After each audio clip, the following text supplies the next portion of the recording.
All right, everybody, welcome back to the channel. And today's video is a good one because I wanted to say thank you to all of my subscribers and the future subscribers. So as you know, if you pay attention, I know I am. I appreciate it because today pretty much marks that I'm at 50. So I know that's not really a large milestone right now for some people because you might have, you know, hundreds or thousands of people, or even hundreds of thousands of people, millions, I don't know. But 50, right, for me, because it's a start. I just started the channel. It's great because it keeps me motivated to want to keep the videos coming for everyone, of the builds, the racing. It's just great. So I also wanted to give everyone an update on the engine. So, you know, like I said, first of all, thank you for everyone that subscribed, to all my friends and family, and all to the newcomers. It's good because it helps me keep going. So I appreciate that. It keeps me driven. The videos will keep coming. So, and they'll definitely try to keep getting better and better. So thank you again. Second, give you guys an update on the engine. So I have some issues. They're not necessarily showstoppers, but they're issues. So, let's see. First and foremost, this head bolt inside the head and this head bolt inside the head are both stripped at the moment. I got all of the head bolts tightened. Right, I went through the pattern, get all the way to the very last one, which was this is number 10 on the large 11mm studs. Boom, torque wrench went right through it, spun it, chewed it up.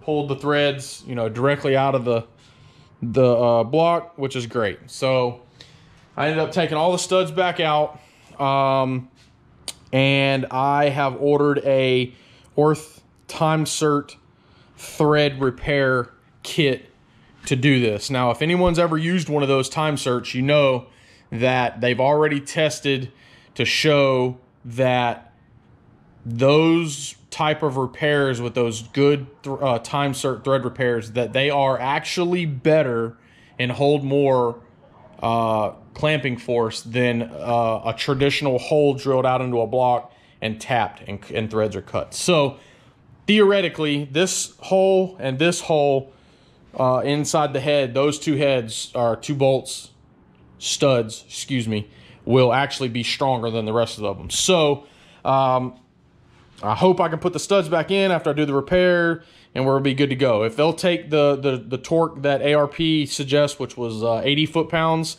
then we're going to be good to go. I'm gonna send it. So my only other option was to tear everything back apart, take the block and the heads to the machine shop, and I was going to go 1/2 inch. I didn't really necessarily want to go that route because I already had purchased the 9/16, you know, 11mm, excuse me. Yeah, they're 11mm standard LS ARP head studs. I mean, what are they, like $400 something? They would have been a waste, or they'd have sat here in my garage until I built another LS engine. So I thought, well, for the cost of the kit, it was just going to be a better option for me to just go that route. And so that's what I chose. So what I ended up doing was getting on eBay. I found the exact same kit that I needed for doing the LS head specific, because they make a specific kit that goes down deep into blocks. And I found a guy that bought the kit new, used one of them to fix one of his head bolts, and then resold the kit on eBay. And I got it for just about $200 less than what it costs, because it's a $500 something kit or $400 something kit. So it's a very expensive kit. And then I'll have 9 certs, which I've only got 2 threads that are messed up. Anyway, you do the math.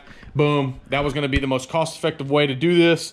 And at the end of the day, at least those 2 bolts, studs, won't necessarily strip on me, I hope. Okay, that's pretty straight, cut forward. I'll be able to repair that, no problem. Now, the second part is, if you're a real big LS guru, you'll probably notice that this is longer. Yep, you are right. This, my friends, is not an LSA crank like I thought it was. I have been on the phone for the last couple days here with Brian Tooley Racing. They've been trying to help me out, and what we have come to the conclusion is that this, after looking at it deeper, my friends, is a LT4, like a Corvette Z06, like a 2015 C7 crank. Now the good news is that, one, I'll still be able to use it. It's you know, everybody that builds these engines and LTs, they all know that these cranks are interchangeable. They take the same bearing size, which is all good. You know, I built this thing together. It was spun great. Like, you could tell when I was putting it together, everything was going together smooth. So that's not a problem. My problem that I'm finding right now is the fact that when you get up here and you start building the rest of it, well, nothing's gonna work, right? There's the oil pump gear, timing gear. That ain't driving anything, okay? So what I found out is I'm gonna have to run the LT4 lower timing gear that actually has like a spacer that will come out a good bit, and it'll end up being about something like that, you know, roughly. It comes out to where it'll engage that keyway, and the sprocket will be back here like normal, and then I can carry on with putting the oil pump on, all that stuff, right? Obviously the sprocket will be back here. So the oil pump will go on, good to go. Basically what I'm having to do right now is the fact that since this is a dry sump crank, big mess up on my part, because I should have noticed that right off the bat instead of it being a typical short snout wet sump. Instead of tearing it back apart, going a different crank, my options are to do this conversion. And there are people that have done this conversion many times before on, like, say, like an LS7 or LS9, because they came with the same distance crank. A lot of guys, I mean, for whatever reason, they're converting it from dry sump to wet sump, and they've made these conversion parts. So once you get that longer sprocket, all right, you carry on with your pump, time chain, all that stuff, you're good to go, boom. And then when you get ready for your balancer, you know, your balancer is going to go on, and then you run a spacer on top of that behind the bolt. So I'm going to run a ARP, like LS7 or LT1, LT4 ARP bolt. It's the long one for the long snout and this longer drive gear. And I'm going to carry on and hope this is good to go. And obviously, if you've ever installed one of these on an LS, you'll know that that right there is really not supposed to be that easy. You're supposed to have to push these on with a press, excuse me, like a way to get them on. A lot of times people will take like an old one of these and flip it around and use it to push the new one on. You're not supposed to be able to put it on this simple and this easy. Now this is a traditional LS style wet sump, you know, sprocket. This is your traditional, you use it on LS3, LSA, like any of your wet sump LS engines. So I'm definitely going to be hanging on to this, and I'll run it on another build, but that's where I've stopped myself in the tracks. However, some of my other stuff has shown up. So I've got the Moroso oil pan that's got the, I ordered all the ARP oil pan bolts, and this is the good pump, I'm sorry, the good pan that's got all your windage trays in it for like drag racing, right? So like that way it stays on the oil pickup and you'll be good to go with that. So instead of just using a stock oil pan, I knew that LSs were prone to doing that, and I went that route with that. So I'll continue on. As soon as I get these parts in, I'm kind of in a standby mode right now anyway with the build, because I can't go any further. Obviously I've got the head bolt issue, so I'm gonna get that fixed and carry on, guys. So, you know, I just wanted to give you guys an update on that, let you guys know that if you run into that problem, it's not just cut and dry, slam on some wet sump stuff if you're not paying attention like I was, and boom, you got that issue. So not a showstopper. It's been done. I just got to make sure that I get the right stuff ordered, and I will get it in place and it'll be good to go. So be mindful of that if you're out looking at parts or you're thinking about your build. Again, so that's that, guys. Again, I really just wanted to make this video kind of quick, tell you guys that I appreciate the subscribers, the comments, the messages that I've received. It's good. You know, it's keeping me motivated. I don't really have too many more things to order for the car.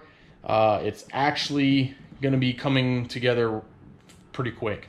Just a quick list. I need to order manual rack, which is like the Pinto style rack. I need to order the manual brake conversion kit, which is pretty simple. And I have to order the Holley, which is pretty cut and dry. I call them, I want a 58X Holley LS wiring harness, and then I'm going to go with the 6.8 inch Pro Screen. Not the Pro Screen, but the one below it. So I don't want to go with the old school traditional like 7-inch screen that everybody went with. But anyway, I got to get the Holley stuff ordered, those 2 items, and the wiring. So I'm going to wire the car with like some welding cable. There's some good videos online on how to properly wire for LS stuff. So I'll get the car wired. The cage is going to go in it. The cage is going to get painted. And before I start putting interior stuff back in the car, I'm going to go through from front to back and get completely wired, get the car wired, and then get the interior put back in it. Get all the other stuff for the Pinto rack put back in it, get the turbo ordered. That's the other thing I got to get: the turbo, the wastegate, and the blow-off valve, and piping. So I'll be able to fab everything up here in the garage. It's not going to be a problem. So those are really, I've only got about 5 or 6 more items. Yes, there's somewhat of heavy hitters, but that's really the main thing. The car will be ready to rock, right? So, and I got to order a set of 28-inch tires because the ETR streets that are for the Beamer are currently on the wheels, as you guys see. So I'm not going to be running the 26s on the Camaro. So I'll pull the 26s off.